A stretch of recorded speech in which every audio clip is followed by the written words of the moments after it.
These ones here, you need to recognize these as identities. This is an identity, in fact. This identity here is the double angle identity, sine alpha, cosine alpha. If we recognize that, we can write that as a single expression of, well, that's my alpha, so I'm just going to double it to 4.6, which is 2, this is, oops, not 2, it's going to be sine of 2 alpha. So there it is. So that identity converts to a double angle for sine. Here, this is a cosine identity, but we have it kind of reversed. So I'm just going to factor out that 2, which I don't need anyways. And I end up with cos 3 sine squared 3.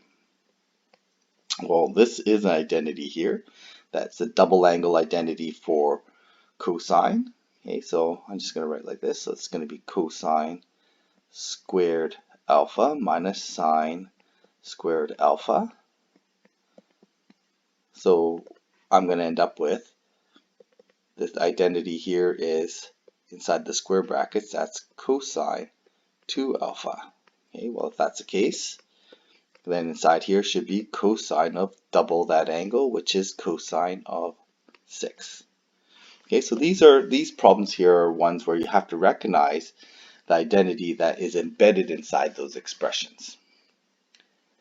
Okay, this one here is very similar to the ones that we did in example, I think it was example 1 up here. Okay, so these ones here, but these ones here were given an unknown angle, but we're also given a known angle. Okay, so I'm just going to first of all draw my picture for alpha.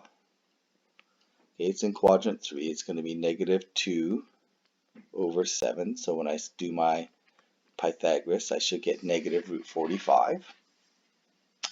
And I want to double that angle and then add pi.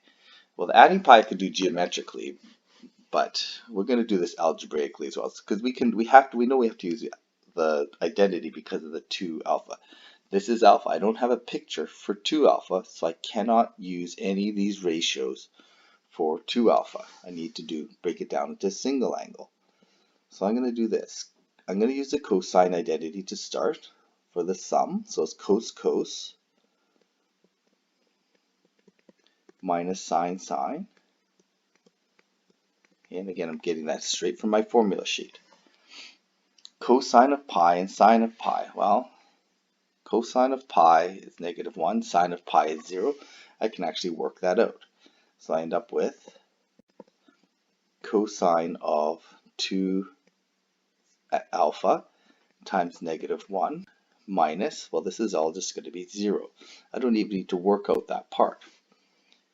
So once I have the cosine identity for cosine of 2 alpha, I'm just going to apply the identity to this.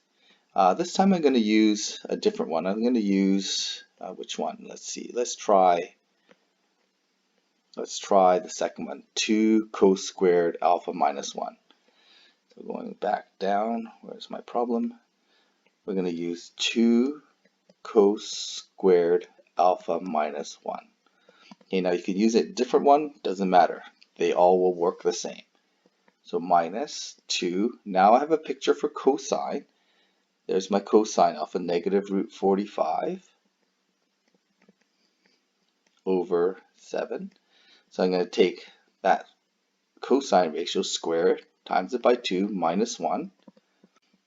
So I work that out, I'm going to end up with -2√45.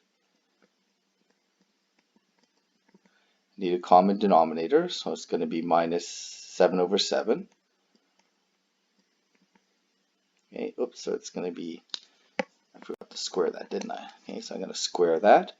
So I'm going to end up with 2, and that's going to be +45 over 49, minus, and this is going to be 49 over 49. Okay, so that's going to be 90 minus 49, so it looks like it's going to be -41 over 49 as the ratio for that. Okay? Okay. We are going to do some identity proofs.